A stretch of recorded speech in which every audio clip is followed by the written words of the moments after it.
Understood. By your command. Your job is just to hold that exit. Then I'm going to put 2 Legio there. Legio! I'm going to put 2 Legio here. I'm going to put my cavalry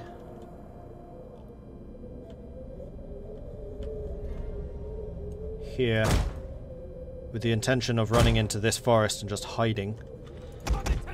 And then we've got the other 2 spearmen who will just be my reserve.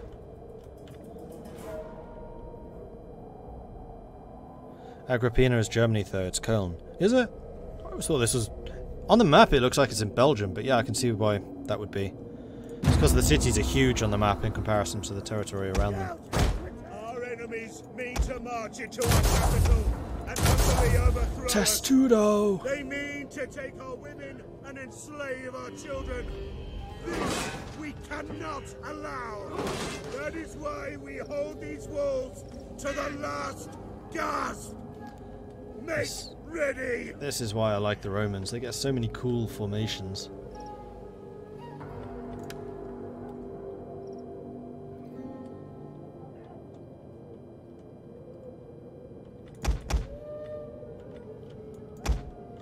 I'm just going to shoot them as they come in. They'll probably pause at this tower to try and take the tower down.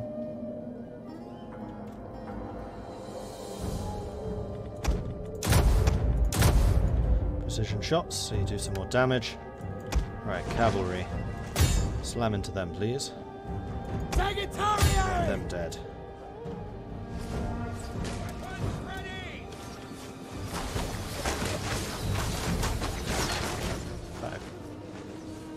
Yeah.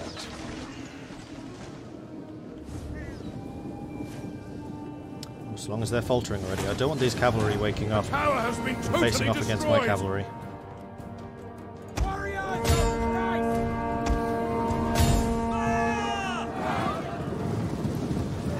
You're in trouble!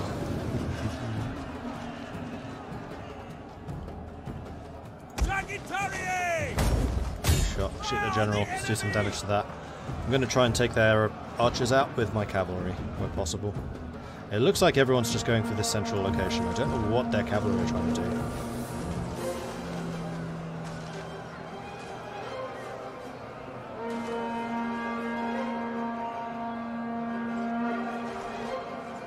Will I do a colonial campaign with the Dutch? Yeah, most likely. In fact, I was thinking about it. I'll probably actually do Poland next, and then the Dutch when Dharma comes out. And the reason for that is because Dharma is introducing a lot of Indian stuff, and the Dutch historically were in India quite heavily. Ceylon was a Dutch colony before it became Sri Lanka. Oh, there's a spearman. Run away! Run away!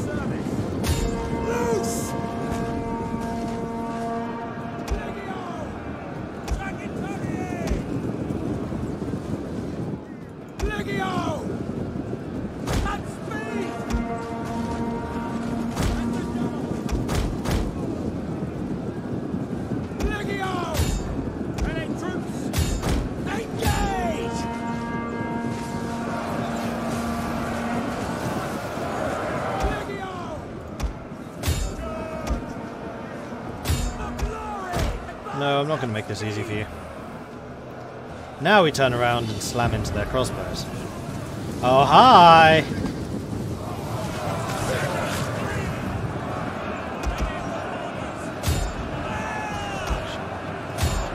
Someone's fire into there. You're miles away. Gotta move over here.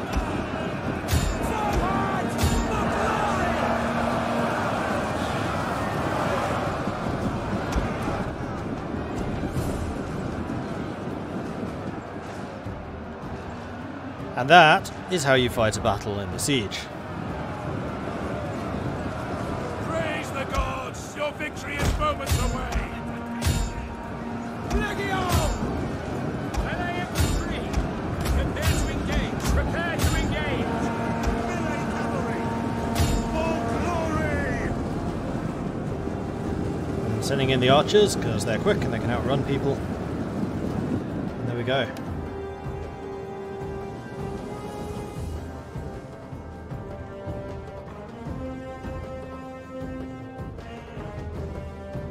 Yeah, this should be a complete wipe.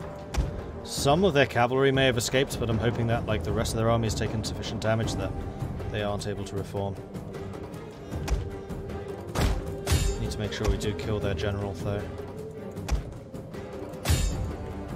So we'll send the cavalry after him.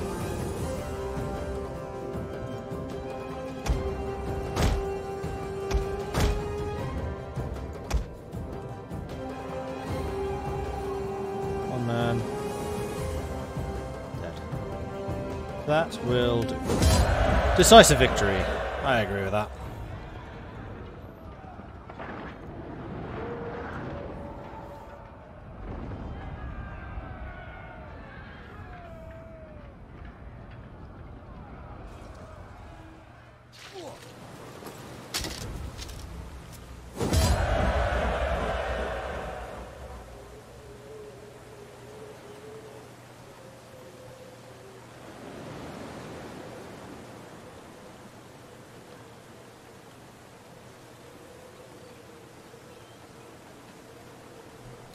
Okay, cool. So, we lost 63 men. That's one of my greatest victories. So on the heels of one of my worst defeats, I had one of my greatest victories. So I'm happy with that.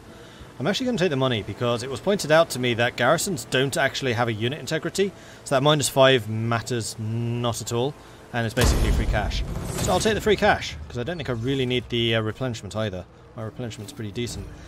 Okay, here we outnumber them 2 to 1. This is one of the very few times where I actually outnumber an enemy. Their front line is also absolutely atrocious. They have 3 units of crossbows and then the 2 onagers. I'm going to auto-resolve, but I'm going to be aggressive. And that's a dead rebel army. Did take casualties though, more than I would have expected. 500. And integrity is a problem for my regular army, so I'll take the replenishment. And we got a level 2. Excellent. Lacia are destroyed. Lots of enemy generals. Sahara is about to rise up. Denesis is about to run up. A fugitive has arisen claiming to be an agent of a rival power. He's requested asylum, but his former employers are demanding his return. He has offered us valuable state secrets should we protect him, engage in faction politics to deal with your subject, or wait until this shady business has blown over. Alright, so that is a thing in here that I need to deal with. So we have Flavius Calvinicius Pasilius. So we can ignore him. We can send him back. Or we can grant him asylum. Rome has a very open policy on immigration, so we're going to offer him asylum. We actually get bonuses for immigration, so it's just playing into that. Oh, we do have a limit on armies. Interesting. Okay, so we are starting to convert to Greco-Roman again. Thankfully, the increase is pretty high, so it's 0.8%. Remember, we just had 3 turns of losing 2-point-something Greco-Roman paganism a turn. We were at 28 or 29%. We need to be at 35 before we can return to paganism. And that is why my empire is suffering perhaps more than it should be.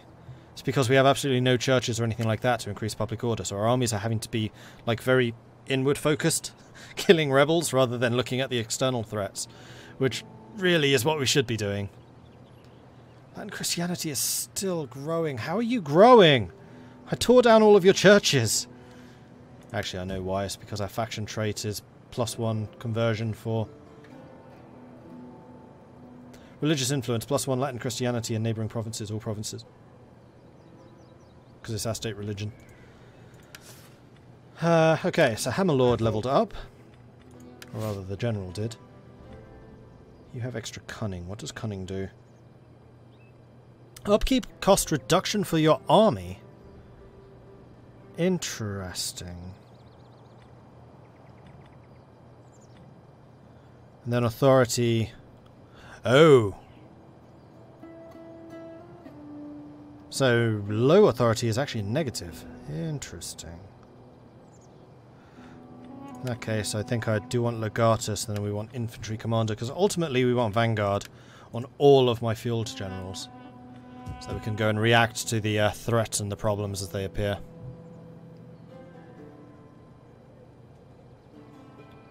Do the spearmen in this game even have the ability to change to swords? Well, you can recruit both swords and spears, they're just different units.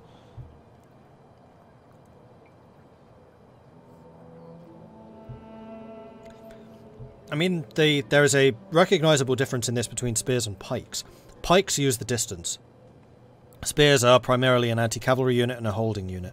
Spears are very, very good at just holding their position and then letting the more aggressive units do the actual damage.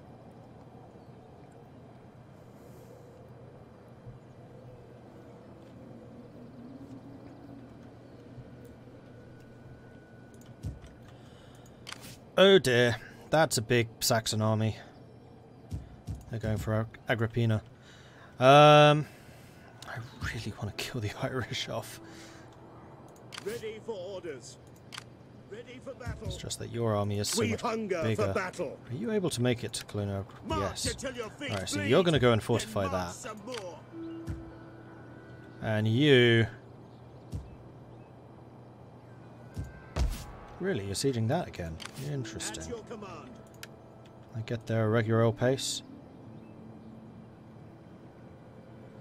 Oh, so I'm just out of range to reinforce. I would need that one extra step. So I'm gonna have to force march. That's kind of annoying.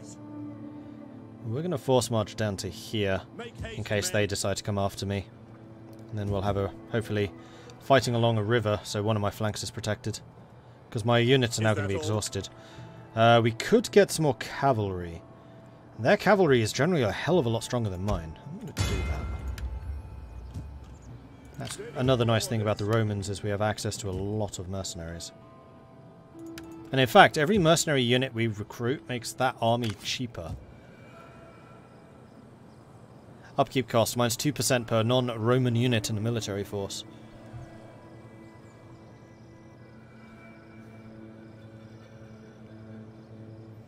Pikes have been around forever. Hoplites use pikes. Alright, so you need to force march, I would say, down to here. They haven't appeared to attack us yet, but they are definitely on the way. Though, actually, sailing would be quicker. We'll sail.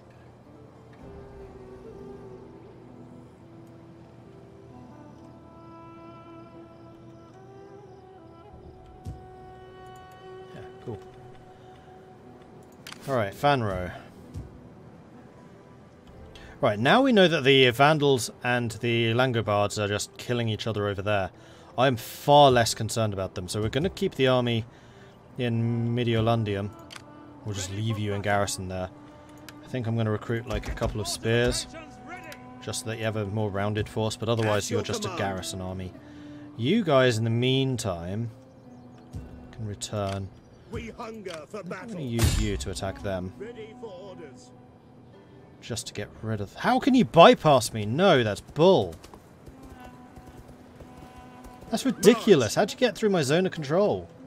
I mean, you walked right next to my other army, but still. Kill them all. I think that's an entire faction dead as well. Commander. No. We hunger for battle. We did get a level up though. One of those, one of those. Commander. And you can still move. We wanted to move you to Salona. And I think I'm going to put you in enforcement. There, they are dead. Just took a while to appear. And you're going to move towards Sicily. So hopefully this is going to be the beginnings of my counterattack into the Balkans, so we can try and reclaim some of those territories. Meanwhile, the Hasselhofsters over here in Spain can stay in Spain. Things over there are still upgrading. We have a little bit of spending money. One thing I would like to do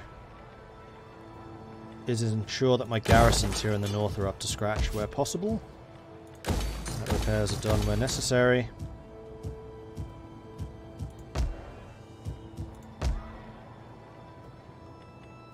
Ooh, we could upgrade the rally field and Argentorium.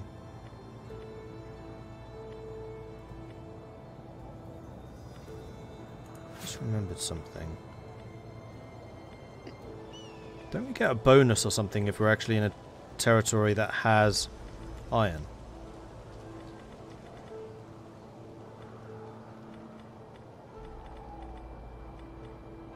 Ah, it's these ones.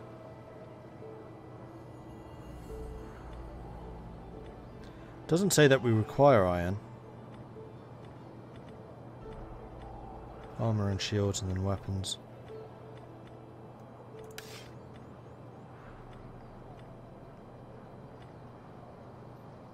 Ah, that's what it was. Weaponsmith.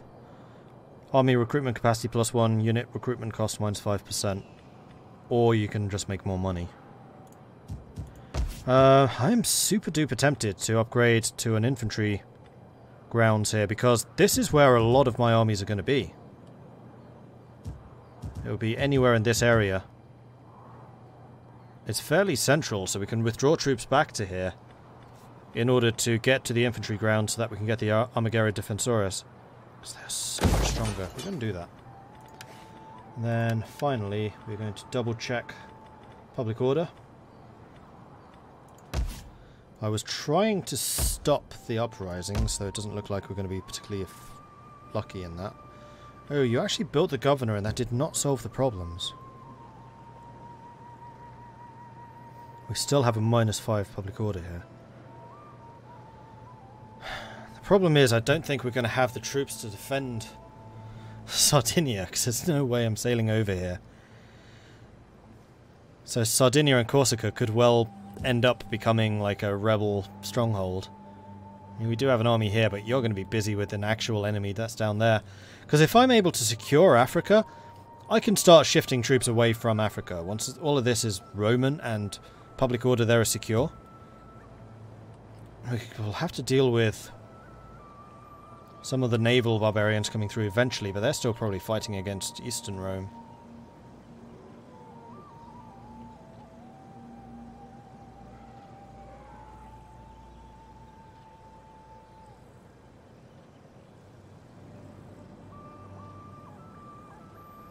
Do I not have Roman pagan churches? No, because I can't build them yet. Because, technically, I'm still a Latin Christian. I have not converted yet. I have to get to 35% Greco-Roman paganism before I can even press that button. And, yeah, we've been going backwards for the last few turns. It hasn't been pretty. Which is why, on this screen, there are so many down arrows and public order red faces. Like, public order is a big, sodding problem. And it's only going to get worse.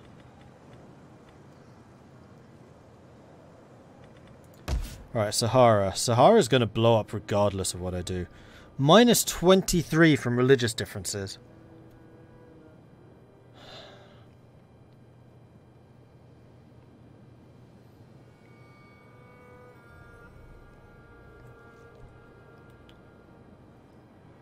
So Demidi might actually fall here.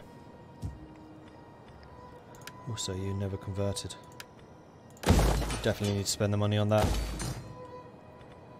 Because we want the gem deposits, because this gem deposit means that we can use jewelers up in our gold developing provinces rather than other just gold mines. I'm gonna stop taxing you. Lusitania still having problems. Although, to be honest, I have a standing army here, so if rebels do spawn, I can just go and send the army to go and deal with you. So you're not the biggest problem. This is a bigger problem. Turonum. Yeah, Turonum's being kind of beaten up on.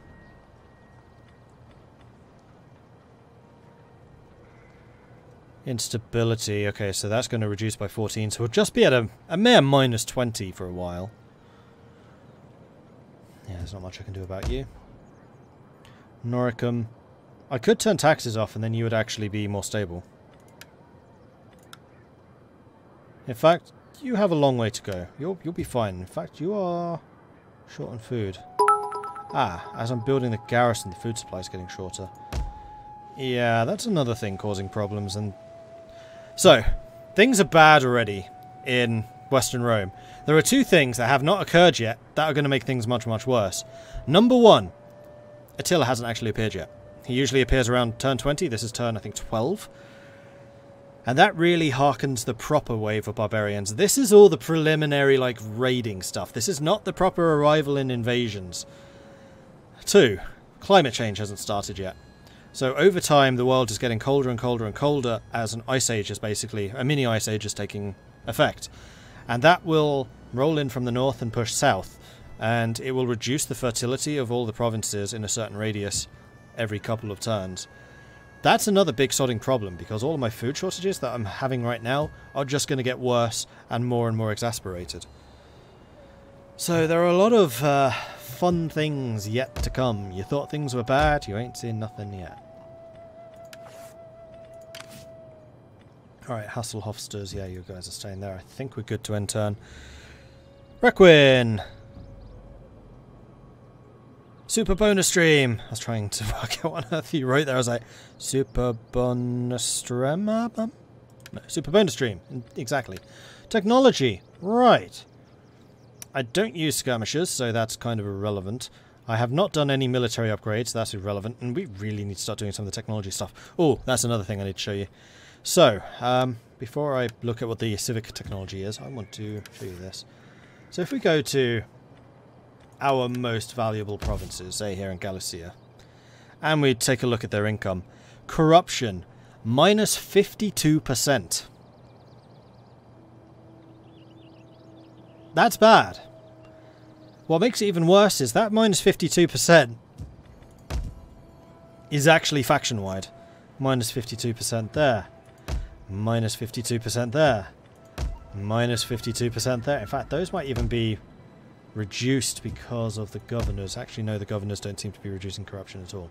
So yeah, minus 52% of my total income is being lost to corruption, which is why we really need some of these corruption reduction guys. Corruption minus 1% of its current value doesn't sound like a lot, but when you're Western Rome and your economy is huge anyway, it adds up. And there are actually quite a few technologies that reduce it that way. Plus, like governors' houses, the governors themselves do it. So it's going to be really quite important. Actually, I want to take a look at this, because I think one of these actually reduces corruption.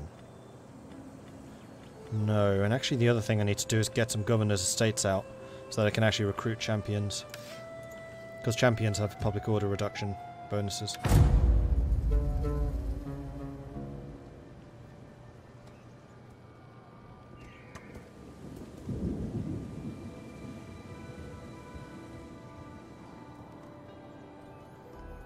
Let all the non-economically and agricultural leave vital provinces burn. You can always take them back another day.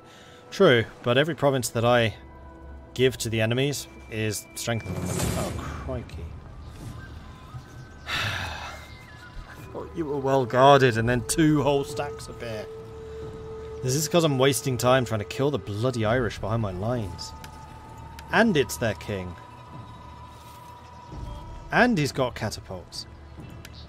Alright, so this is 3,000, 4,200 versus 1,500. I mean, we have a sizable garrison, so it's not impossible. It'll be difficult, though. And they do have quite a few ranged units, so my cavalry are going to be kept very busy. They've also got several oh no, this is the hard to defend location. Oh, I hate this map.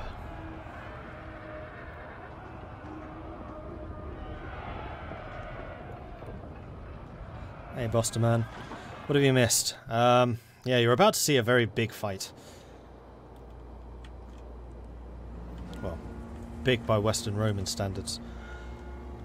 We need to block off some of the non-vital areas and just reduce the number of entrances there are to this area. I actually quite like fighting up here because this little pocket means you can have side attacks. So we're going to block that side because it's almost impossible to hold. Sticking archers up here, as you would expect, would be really effective. They're not. They can't actually shoot past the buildings, and there seems to be some bug or something, and this ledge basically gets in the way of them shooting down here. So sticking archers up here, which should be an absolutely like dominating archer position, isn't. And that's the problem with this map as a whole. It's like, it's really difficult to position archers in useful locations. So we are once again going to be using the Comitatensis, oops, to hold the main entrances. Then I think I'm going to stick archers behind them to support you. I'll give you each a legion to throw in should the initial line break. Then the general can be my reserve back here. And then I have 2 legions essentially to guard. Well, actually, yeah, we'll put 1 legion here. And then you are going to be their reserve. And then the cavalry.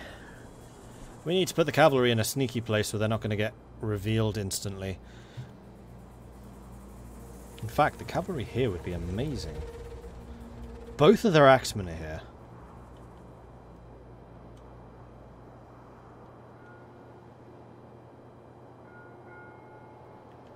As are 2 skirmishers and the catapults.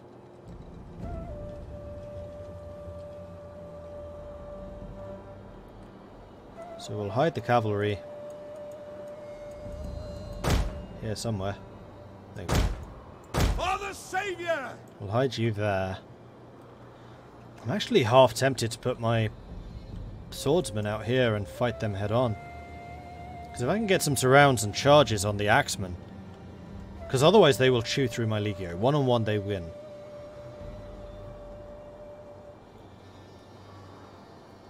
Legio in Testudo cannot throw spears. Yes, I know. They only get 1 shot anyway, so it's not a huge issue. And I kind of like it that they save their shots for when the actual big enemies come in, like the general. Because then I can get some very nice flanking and rear shots on them as the Legio come charging in at the end. Just when you need that little bit of a push. Yeah, killing the Onager would be nice, but it's not the Onager that's the biggest threat. It's actually these 2. Because they have just spearmen everywhere else. Their cavalry will wake up and come and intercept as soon as they see that threat, though.